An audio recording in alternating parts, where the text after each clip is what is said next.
Stay frosty and head over to EasyMut.com for the cheapest MUT coins on the market. And when I say cheapest, I mean it. We're talking 1 million coins for around 40 bucks. Use code DIRECTOR for 5% off.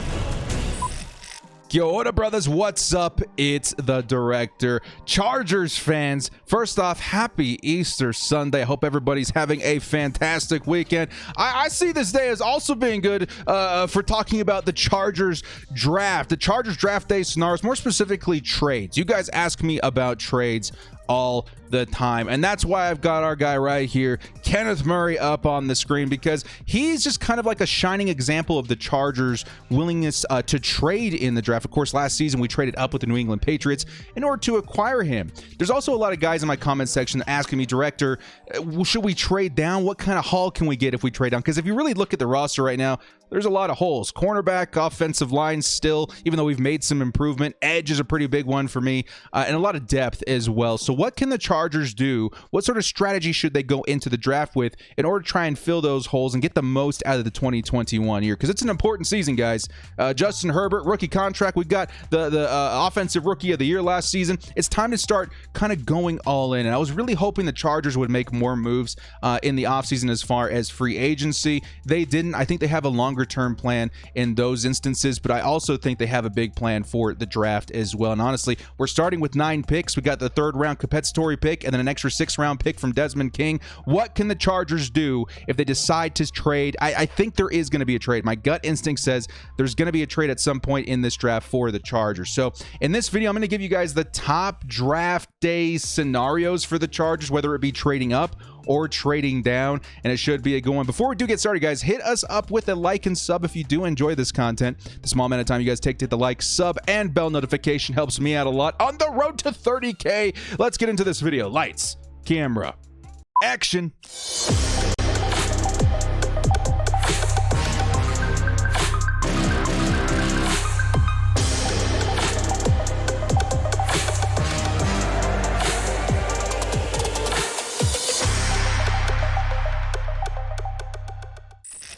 The top Chargers draft day trade scenarios. This should be a pretty good one, guys. I just want to flash an image to you dudes.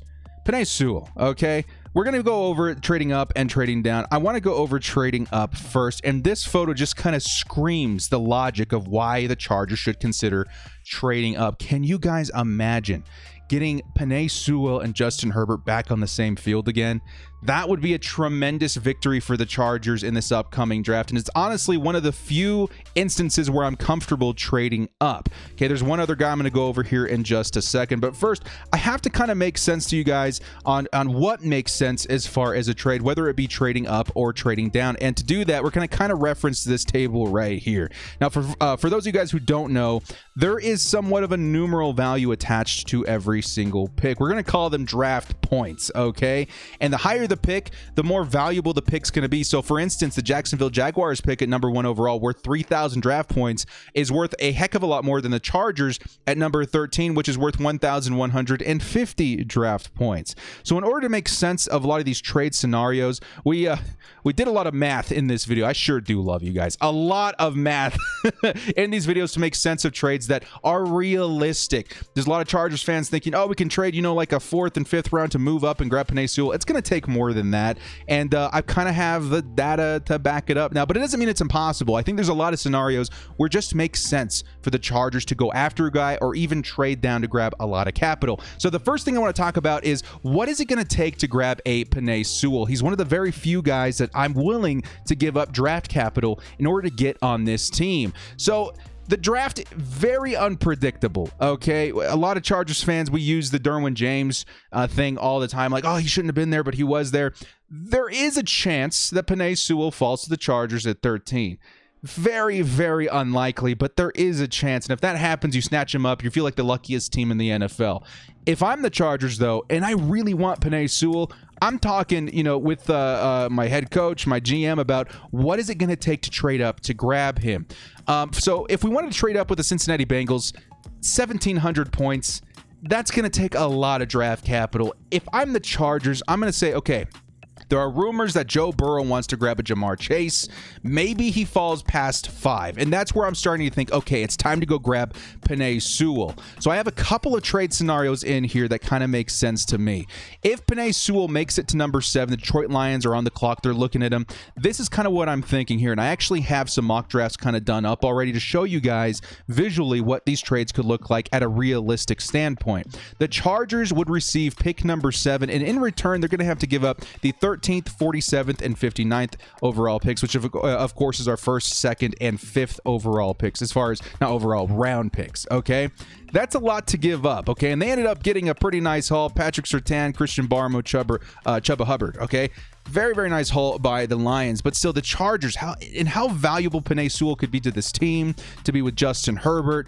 Again, I think it's very much so worth it. And on top of that, in these drafts, I decided to go 7 rounds deep and kind of show you the everlasting consequences, both positive and negative, of making these trades. Okay, so if we traded up, we gave up some draft capital, this is the best I could do with the remaining picks that we had. And honestly, to me, still a very solid draft. In this instance, the Chargers still get away with Penei Sewell, Tyson Campbell in the 3rd round, Tommy Togiai, Hamilcar Rashed, Joshua Bledsoe. We filled a lot of holes on this roster. We still picked up a Jalen Darden, Thomas Graham. It honestly turned out a lot better than I thought. And on top of that, the crown jewel of this draft for the Chargers, Penei Sewell, is now on the roster. So you guys kind of making sense as far as the realistic draft picks and stuff like that. We'll do more right here in just a second, but I wanted to give you guys a solid understanding of how much it's going to take to trade up and the kind of haul we can get if we trade down. Another scenario I had here, if we take a look at this draft chart, there's a lot of teams saying that the Carolina Panthers might go after Penei Sewell, Denver Broncos maybe even. A couple of draft packages I've put together for them. I'll go over this really, really quick. If we decide to get Carolina's 8th overall pick, I have the Chargers sending over the 13th, 77th, and 58th overall picks and grabbing a Penei Sewell. And right away, that to me is already a better value because we don't have to give up our 2nd round pick, which is going to be very valuable this season. But that's kind of where I'm thinking as far as grabbing a Penei Sewell. He has to fall past 5 for me in order to consider it. Now, let's say Penei Sewell doesn't fall past 5. The Bengals smarten up and they grab themselves their left tackle of the future. Well, there's one more guy that I'm kind of confident in maybe trading up for, and it's going to be Kyle Pitts, okay? But Kyle Pitts, again, it's all about positioning here. Kyle Pitts, there's a lot of rumors that he's not going to make it past 5 as well. The Falcons might be looking at him. He's a freak of nature tight end. We may not see another prospect like him, maybe ever. But if he does happen to fall, in my case, if he falls past, let's say, 7 or 8, then I'm starting to think, okay, what can we do to trade up to get Kyle Pitts? Because this is going to be worth it. I don't think he makes it past 12 with the Philadelphia Eagles. What can we do to put him on this team? Well, I did put together one other trade scenario. And again, this is the only other player that I would consider trading up for. I had us trading with the Denver Broncos, actually. And this doesn't happen very often. Do the Denver Broncos need a tight end? No. They have Noah Fant on there. I think they're very high on him. And additionally, the Chargers, that relationship, again, it's kind of sketchy. You don't see trades like that very often, but I do think it's beneficial as far as the positioning of the positions that they're looking for. So, for instance, at 13, I think Denver could find a really nice, let's say, Micah Parsons, Caleb Farley, other positions that they need more specifically. So that might be very beneficial to both parties. The Chargers would have to give up our 1st and 3rd round pick. I'm going to have pick number 77 here. That does even out the value. And again, you're talking about how much it costs to trade up for different players. It would cost a lot less to trade up to get Kyle Pitts than it would be to get, let's say, Penei Sewell in this particular example, okay? But now I want to move on to something I'm actually a little bit more excited to show off with you guys. What can the Chargers get if we decide to trade down from the number 13 spot? First, the setup. Why would teams want to trade up to number 13? Well, again, it has to do with the quarterbacks. The Chargers are in kind of a win-win situation when it comes to the quarterbacks, okay? Quarterbacks could go, let's say, 5 of them in the top 10. That means a lot of top-tier talent has fallen. The Chargers are going to get a really nice pick at number 13. But if a quarterback, let's say like a Mac Jones or even a Justin Fields, which would absolutely shock me, let's say they fall to the Chargers at number 13. Now I'm starting to think, okay, let's pick up the phone, see who wants to initiate a trade with the Chargers. Maybe we're getting calls because there's a lot of teams that either need to think think ahead or grab a starter right away, including, let's say, like New England, Washington football team, Chicago, even guys down here like the Pittsburgh Steelers and New Orleans Saints. These guys all need quarterbacks. And if they want to trade up with the Chargers, I say more power to them. The Chargers have a lot of holes on this team. More draft capital is a really good way to remedy that right now. So let's take a look at one of my first mock drafts that I put together as far as trades here. The Chargers trading with the New England Patriots. They decided to trade up. Obviously, I'm thinking that's going to be quarterback. It was still available, but let's just pretend that it was. The Chargers do receive pick number 15 and 96, and with those picks, I picked up Elijah Vera Tucker and Keith Taylor. Now, the rest of this draft kind of shaked out really, really nice for the Chargers. That extra draft capital allowed me to be a little bit more flexible with who I picked. So instead of going with, let's say, an Asante Samuel Jr. in the second round, I saw Gregory Rousseau there, and I was like, okay, I'm willing to take a shot on him in the second round. That's great value. I'm going to pick him up. So in this trade down scenario, the Chargers got away with Rousseau, Adebo, Taylor, Shelvin, which I thought was a great pick right there. We got Hufanga out there from USC, Dez Fitzpatrick. Honestly, a very, very solid draft right here. And we got ourselves an elite offensive lineman hoping to be tackle in the NFL. That's a really good trade package. But what about something a little bit more, let's say, dramatic? What could the Chargers get if we decide to trade down with a team that has a much lower pick, let's say like Chicago, Washington, even Pittsburgh? Let me pull up this one right here.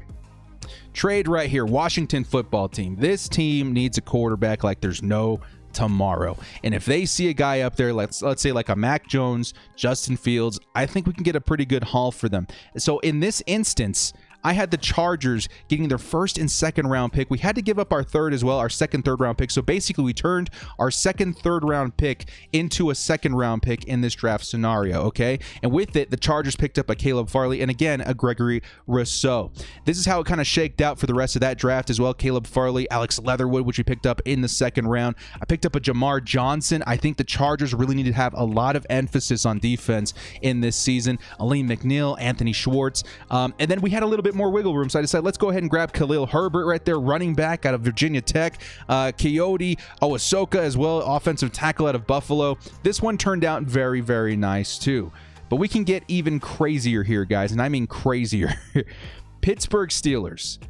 I know there's not a lot of talk about them picking up a quarterback right now because they do have Big Ben Roethlisberger. Well, there is a chance that they want to think ahead to the future. Let me go ahead and set this one up for you guys right here. The Chargers could be positioned to grab a great haul from one of these teams, let's say out of the top 20. So in this case, the Chargers gave up our first round, and let's see what I actually have written down right here. Pittsburgh. So, okay, just to push this trade through, I had to do this. But numeral value based on this chart, this trade actually does make sense. So in this instance, the Chargers traded away their first round pick for the Steelers, 24th overall, 55th overall, 128th overall, as well as the Steelers' fourth round pick in 2022. I did the math, guys. It makes sense. It works. It does work. If the Chargers can entice a team like this, if we do have a quarterback sitting at us at number 13, this is the kind of trade I would really, really hope happens because, again, I made pretty good use of all of this. User picks right here. I was able to grab a Samuel Cosme. I was able to reach for Asante Samuel a little bit, not feel too terrible about it. I really do love Asante Samuel, and picking up in the second round was a great move. We got a Joseph Asai, Richie Grant, Elijah Griffin, Marvin Wilson, Dylan Moses, Chuba Hubbard, Semi Fayoko, and Tommy Kramer. That's quite the haul. And on top of that, we've got an extra fourth round pick in 2022. What do you guys think? In this instance, I think Chargers fans need to start thinking, okay, if we don't grab a Rashawn Slater, a Christian Darrisaw, if we do trade down with one of those lower teams, which offensive lineman are we targeting? Which cornerback are we targeting, right? And in this instance, Samuel Cosme was still there, but I would still be very happy, let's say, with like a Liam Eichenberg, a Dylan Raduns. There are options at the bottom part of the first round. Some solid options. Did I have one more in here to show you guys? Yeah, the trade down with the Saints. Now, the Saints hold the number 28 overall pick. So they would be moving up quite a bit. They'd have to give up a lot. In this instance, I had the Chargers receiving the 28th, 60th, 98th, and then a 2022nd 3rd overall pick.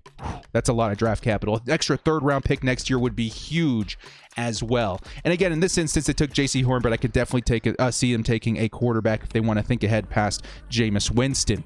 And in this instance, the Chargers picked number 28, 60, and 98. Great haul plus a 3rd next season. This is how that draft shaked out. Liam Eichenberg, again, Asante Samuel, Gregory Rousseau. I double dipped at cornerback. Paulson Adebo. Oh, can you guys imagine this defense? Paulson Adebo and Asante Samuel. All of a sudden, nobody's worried about the cornerback position.